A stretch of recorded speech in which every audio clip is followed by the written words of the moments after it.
이것은 1970년대에 일어난 일이다. 너무 오래되어서 기억이 가물거리긴 하지만 너무 인상 깊게 들었던 이야기라 이렇게 적어본다. 어머니와 친구분들이 애들까지 데리고 부산에 놀러 갔을 때 친구분들과 어머니가 나누던 이야기다. 그의 편의를 위해 친구분의 시점에서 이야기를 시작해보자 한다. 한여름이었다. 결혼한 지 3년이 지났는데도 몸이 별로 좋지를 않아 애가 생기지 않던 나는 남편과 상의해서 친정집에 여름 휴가차 내려가 있기로 결정했다. 때마침 엄마가 전화를 하여 잠시 내려와 집 좀 봐달라는 얘기를 하였고 나에겐 이야기도 하지 않은 채 이사를 했다는 말씀도 하셨다. 내 몸을 생각해서 비밀리에 이사를 한 것이었지만 내심 기분은 좋지 않았다. 남동생도 누나 몸이 좋지 않으니 말하지 말라고 했었으며 이사 후 바로 내겐 알리지도 않고 군대를 가버리고 말았다고 한다. 난 엄마에게 섭섭하다고 말하긴 했어도 고마운 마음을 금할 수 없었다.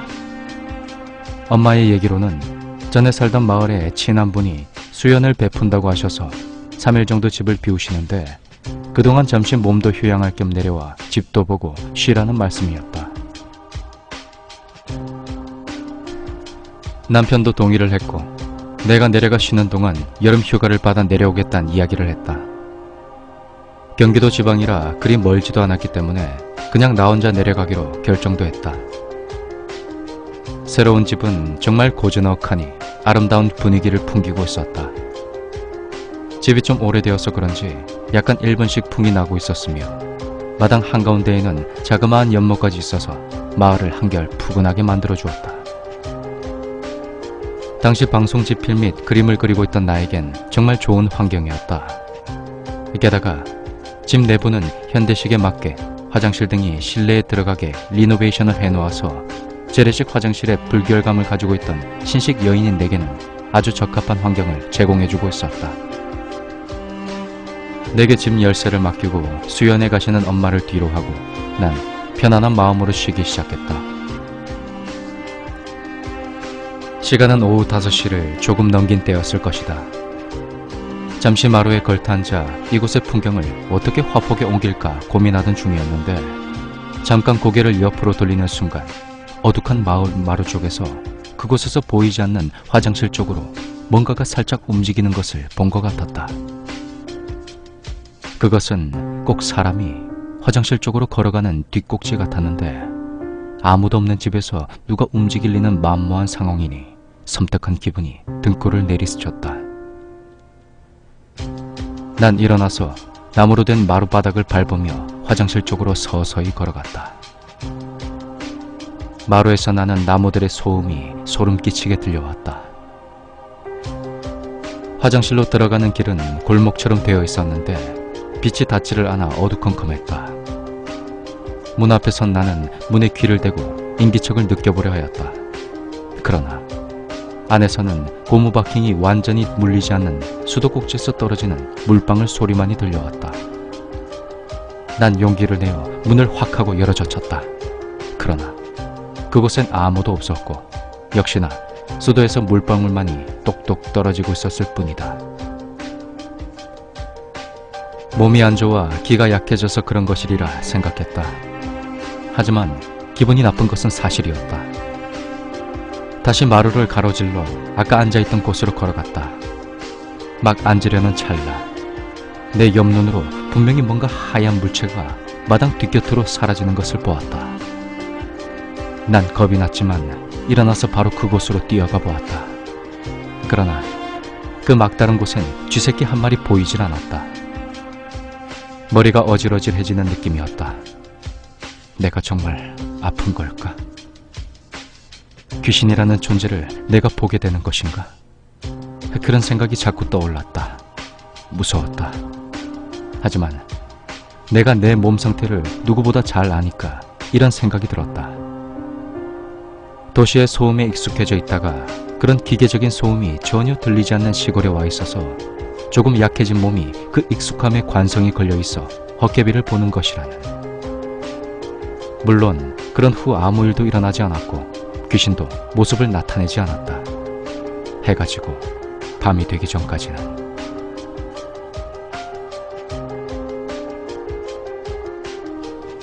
저녁을 해먹고 시간을 보니 8시 반이 넘기고 있었다. 해도 져버리고 깜깜한 암흑이 시작되자 아까의 그 사건들이 생각나서 조금씩 무서워지기 시작했다. 일부러 텔레비전을 크게 틀어놓고 책을 보고 있었는데 9시가 조금 넘자 하늘에서 조금씩 천둥 소리가 들리기 시작한다. 비가 오려는 것 같았다. 난 일어나서 창문들을 모두 닫고 현관문을 자물쇠로 잠그었다. 그리고 화장실을 비롯해서 4개의 방을 모두 돌아다니며 혹시 누군가 있나 하는 노파심으로 조사를 했다. 물론 아무도 없는 것은 기존 사실이었고 말이다. 안심한 나는 다시 앉아서 텔레비전을 틀어놓은 상태로 책을 보기 시작했다. 얼마나 지났을까? 밖에서 비가 쏟아지는 소리가 들렸다.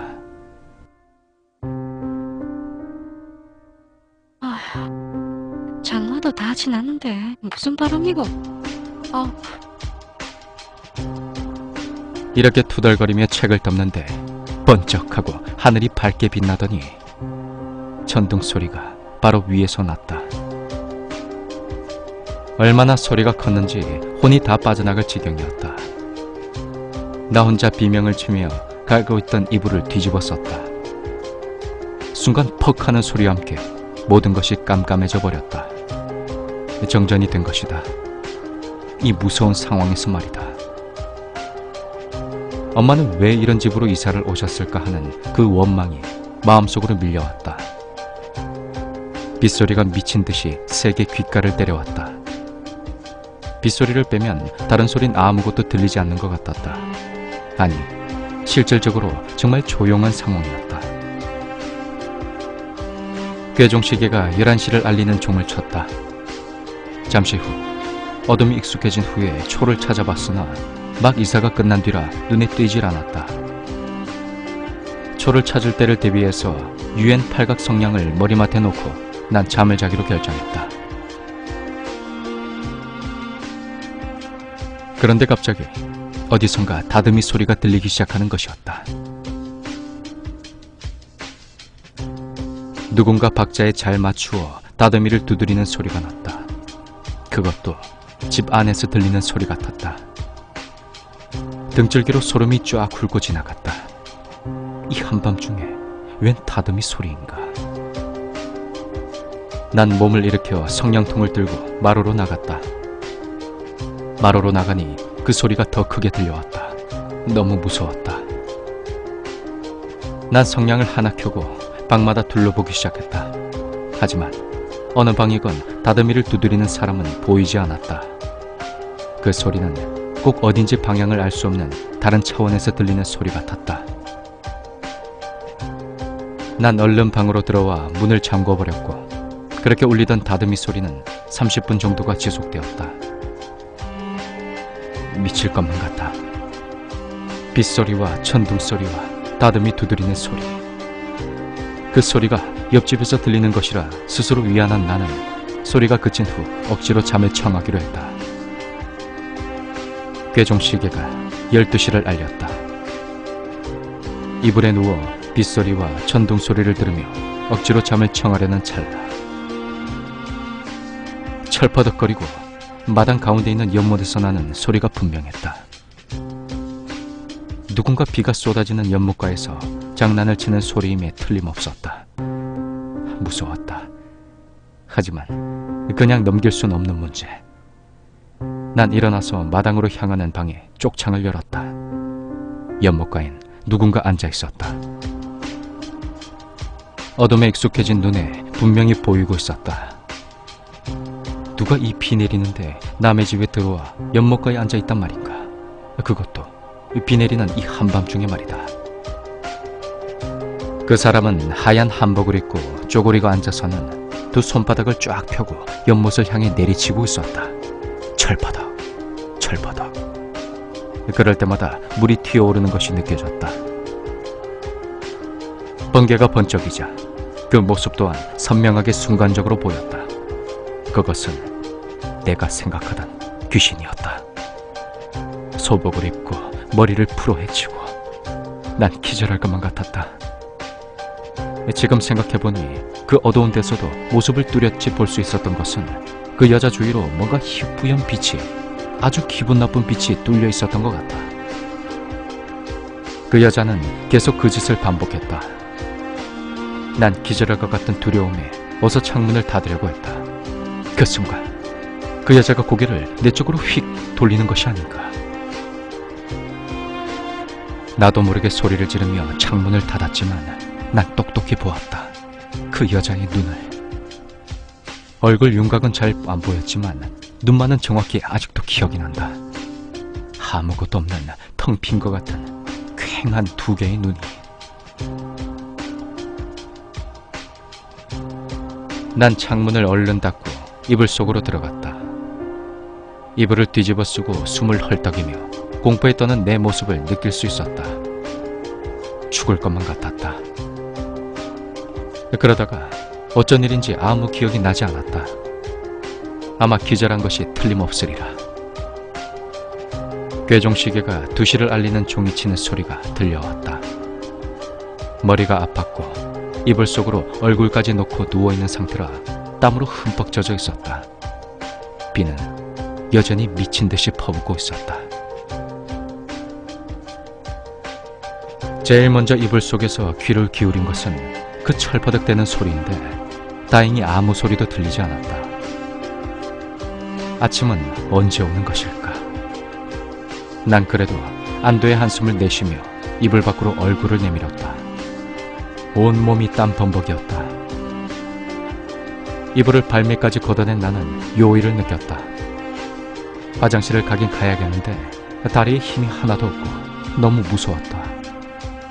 하지만 나가야지 생각한 나는 방문 쪽을 바라보았다. 처음에 설명을 하지 않았지만 문은 미닫이 문이 있었고 아까 분명히 잠궈놓은 상태였다. 그런데 누가 들어와 있는 것이 아닌가. 들어와서 가만히 서 있는 것이었다. 아까의 공포가 스멀스멀 온몸을 훑었다. 난 눈을 가늘게 뜨며 혹시 옷을 걸어놓은 게 아닌가 자세히 살펴보았다. 하지만 그것은 옷이 아니었다. 아까 연못가에서도 있었고 지금 생각해보니까 해지기 전 화장실 쪽에서 있었고 뒷곁 쪽에도 있었던 그 여자였다. 번개가 번쩍였다.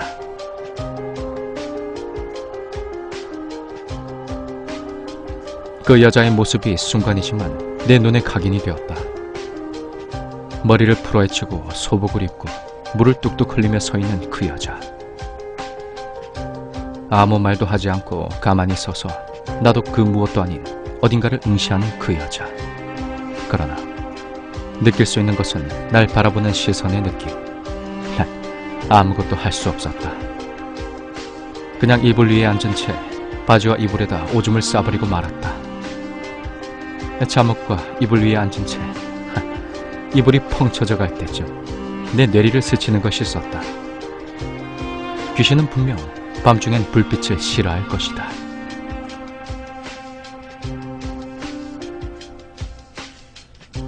난 손을 뻗어 유엔 팔각 성냥통을 집어들었다. 그리고 손에 잡히는 대로 떨리는 손으로 성냥을 꺼내 한꺼번에 불을 붙였다.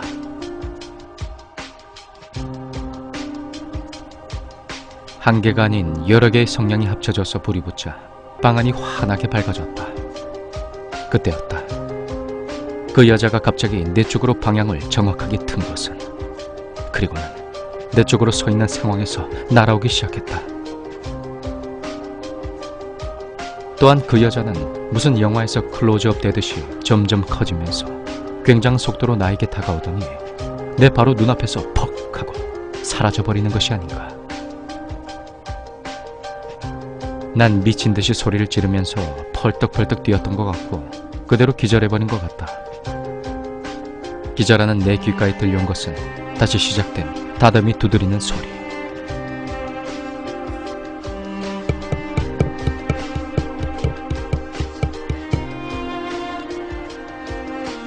내가 깨물었을 때는 이미 오전 10시가 지나고 있었다. 너무 고통스러운 나머지 난 혀를 깨물었던 것이다. 하지만 그렇게 누워 있을 수 없었다. 난 얼른 일어나 집안 열쇠를 챙긴 다음 그 집을 죽어라 하고 빠져나왔다. 아직 조금씩 비가 내리고 있었지만 곧 그칠 것 같았다. 우산도 못 쓴 채 얼른 옆집을 찾아갔다. 문을 두드리자 아주머니가 나왔다. 내 생각에는 그 집이 바로 옆집이었는데도 아마 50m 이상은 떨어져 있었던 것 같다. 그러니 내가 소리를 질러대도 못 들었을 것이고 빗소리도 한몫했을 것이다.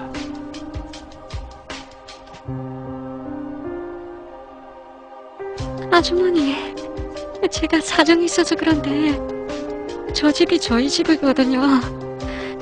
제가 지금 서울 가봐야 할 것 같아요. 저 집 할머니 돌아오시면 열쇠 좀 전해주세요. 아마 내일 모레쯤 오실 거예요. 그 아주머니는 알았다고 했고 고맙다는 인사를 한 후 돌아섰는데 한마디를 던졌다.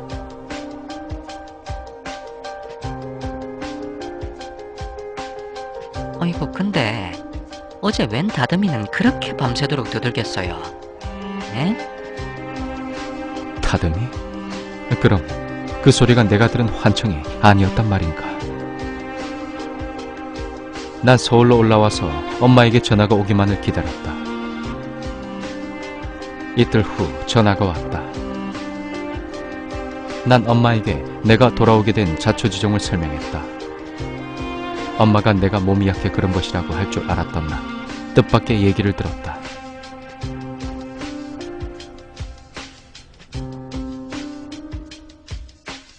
아이고, 내만 그런 게 아니었구나. 이사한 뒤로 자꾸 집안에 혼자 있으면 뭐가 있는 것 같고 밤마다 흉측한 꿈에 가위에 내도 처음에는 몰랐는데 자꾸만 그래서 말이지. 아이고, 내만 그런 줄 알았는데 그게 아닌가 보다 얘. 그리고 얼마 안 있다 엄마는 다시 이사를 하게 되었다. 그 집이 무슨 사연이 있는지, 그 귀신이 무엇이었는지 지금도 난 절대 알고 싶지 않다. 하지만 난 평생을 그 공포스러웠던 추억을 간직하고 살아가야 한다는 것이 무척이나 슬플 뿐이다. 이상이 그 어머니 친구분이 해주셨던 얘기다. 그분, 지금은 유명한 누드 화가가 되어 계시다. 가끔 만날 일이 있으면 위의 얘기를 다시 자세히 듣고 싶어 물어보기도 하지만 그분은 절대로 함구하신다.